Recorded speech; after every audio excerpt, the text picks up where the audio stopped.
At 2:43 a.m., a mother's scream shattered the silence. Her baby's crib was empty, the window cracked open, and drops of blood led into the forest. A wild bobcat, once nursed back to health by the father, had vanished without a trace. But what happened next will shock even those who thought they'd seen everything.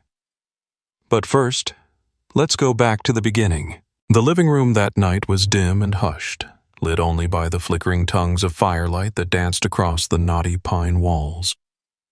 Outside, the wind howled through the trees like some ancient beast circling the house, and snow whispered against the windows, a soft yet insistent presence. Inside, the bobcat lay motionless on the braided rug, her sides rising and falling with slow deliberation, her paws tucked beneath her chest, tail wrapped neatly like a ribbon of fur. She looked more like a statue than a living thing, every muscle coiled beneath the silence.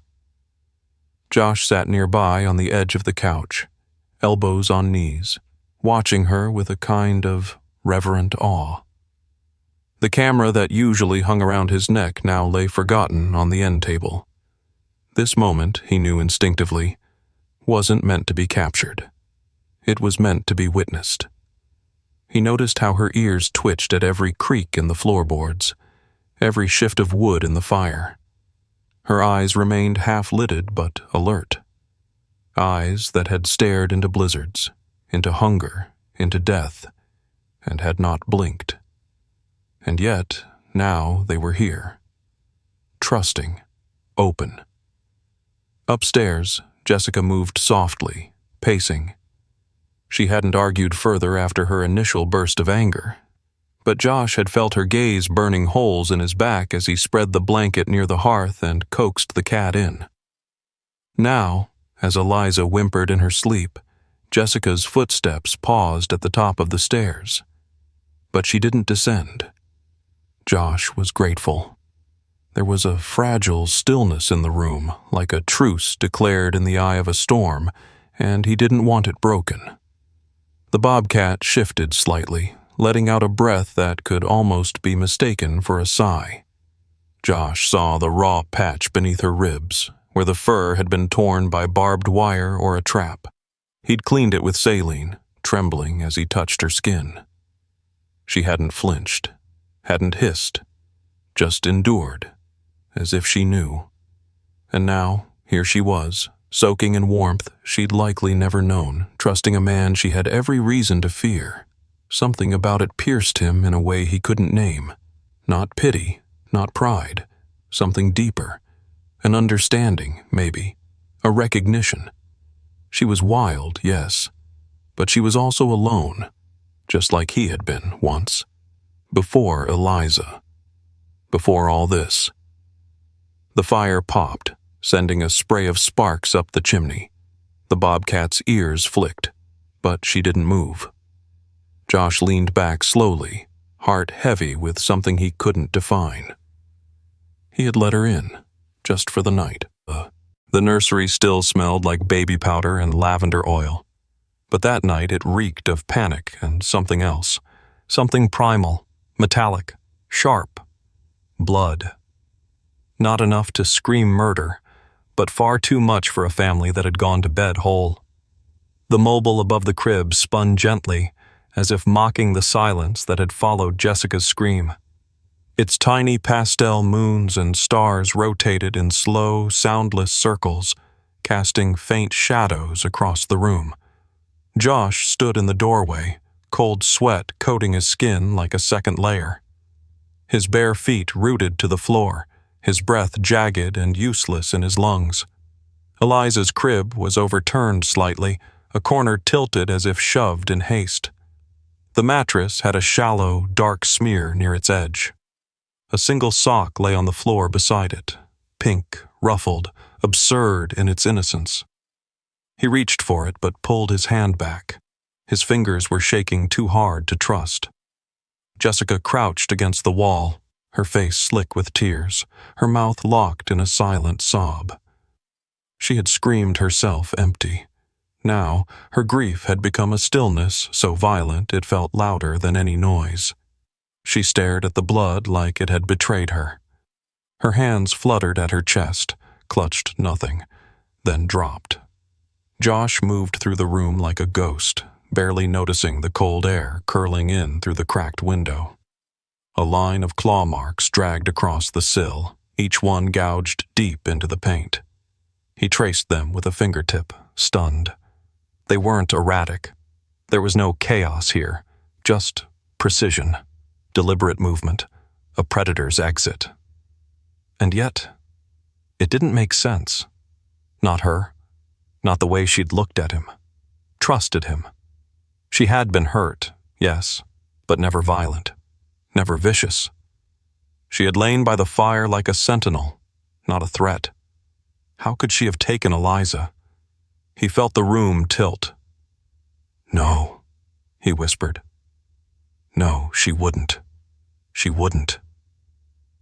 The world became a flurry of motion, flashing lights, barking dogs, deputies in thick coats with radios hissing static. The forest swallowed the trail faster than they could follow it. The blood droplets stopped near the tree line, swallowed by pine needles and snow. Jessica curled into herself on the porch, sobbing, not looking at Josh. "I told you she was wild," she choked. "You brought a wild thing into our home." Josh couldn't respond. His ears were ringing with the impossible. He stared into the dark woods, just beyond the reach of the porch light. The trees swayed, black silhouettes against a sky without stars. Then, something cried out from the forest depths, a long, guttural wail that didn't belong to the bobcat. It was deeper, more guttural. It didn't sound like a cry of victory. It sounded like a warning. The forest was still heavy with dawn when Josh crossed the property line, the last amber light of the porch giving way to the solemn hush of pines. The air held the ghost of frost, and each breath scraped his throat raw. He moved with purpose, but without grace. Branches clawed at his jacket. Dead leaves crunched like broken glass beneath his boots. And every time he paused, he could hear his own heartbeat thundering in the stillness. He had no plan, only a compass of guilt and a fragment of hope. The deputies had called it a fool's errand, but they hadn't looked into his wife's eyes. They hadn't felt what he had, an unrelenting conviction gnawing at the marrow of his bones. She didn't take Eliza to harm her. The trail was barely there. No more than bent grass, a few torn leaves, disturbed snow that had crusted over and broken like glass under weight. A corner of Eliza's baby blanket snagged on a bramble caught the sunrise like a prayer flag. Josh plucked it with trembling fingers and held it to his face. It still smelled faintly of baby lotion. The land grew wilder as he climbed. Slopes steepened. Pine roots tangled like veins across the earth. He pushed deeper, each step a defiance of doubt, of cold, of dread that curled like smoke in his chest. Then, half hidden beneath a sandstone outcrop, he saw it. A dark hollow ringed with earth, shielded by low-hanging pine boughs. He dropped to his knees. The flashlight beam sliced through shadow. His breath caught. Eliza. She was nestled among a bed of pine needles and leaves, her tiny hands curled near her face, cheeks pink from the cold but untroubled, as if she were sleeping in her crib at home. A small stone pressed against her back like a sentinel, but she didn't stir. The blanket had been re-wrapped around her, oddly careful, deliberate. But just to her side, sprawled half in, half out of the den's mouth, lay the coyote. Its flank was blood-soaked, ribs visible through torn fur. Its eyes were glazed, jaw slack, and beneath its throat, a savage wound, unmistakably clawed. A final struggle carved into the forest floor. Josh turned slowly. There she was. The bobcat stood just beyond the ring of trees, shoulders hunched, her coat ragged and streaked with blood that wasn't hers alone. Her chest rose in shallow gulps, and her eyes, Those same pale green eyes watched him, unreadable, wild, but calm. She made no move toward him, no growl, no sound. She had stayed. She had fought, not to feed, to protect. Josh sank to his knees again, tears unspooling silently down his cheeks. "You saved her," he breathed, the words fragile in the cold.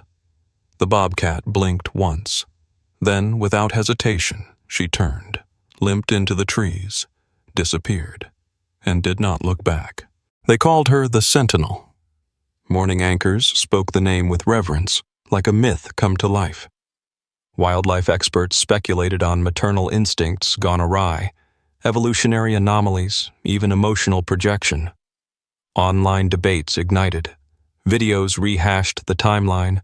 Voices analyzed the footage of Josh carrying Eliza from the woods in torn clothes and muddy boots, his face hollowed by exhaustion and something deeper, awe. But behind the noise, the theories, the arguments, Josh kept his silence. He wasn't interested in being right. He had already seen the truth, unfiltered, raw, and staring back at him through the pale green eyes of a creature the world would never fully understand. The bobcat had not been an error in judgment. She had been a gift, an impossible crossing of wild and human, of instinct and mercy. He could never repay her, not truly. But he tried. Each November 16th, just after sunrise, Josh made the hike. The forest welcomed him with its familiar hush, the same quiet that had once felt so cruel but now wrapped around him like memory. He'd climb until the ridgeline turned, until the outcrop reappeared, still half swallowed by pine roots and shadow. There, beside the stone, he'd place the bowl. One side filled with clean water, the other with raw venison, careful and fresh. A silent offering. He never stayed long. He never lingered. It felt wrong to trespass more than necessary. Some bonds lived best in sacred silence. Jessica had needed time to forgive. The wound had run deeper than fear. It had challenged her trust not just in the animal, but in Josh himself. But the sight of Eliza untouched, asleep among the pine needles, and the blood trail of the dead coyote, it softened her. Over months, then years, she let go of the sharp edges, and something steadier returned between them. Not the naive peace of before, but a scarred kind of strength, earned, not assumed. Eliza grew. She never remembered what happened, not consciously. But she always loved cats, especially wild ones. And sometimes, at the edge of their property, she'd point at the woods and say, "Someone's watching." Josh would just nod. Then once, 5 years later, he saw her.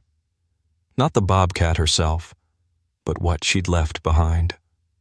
High on a ledge above the trail, a young cub watched him. Small, lithe, impossibly still, pale green eyes. Josh didn't move, didn't speak, just smiled. And in that quiet space between man and beast, between memory and miracle, he felt something settle inside him. Not closure, gratitude.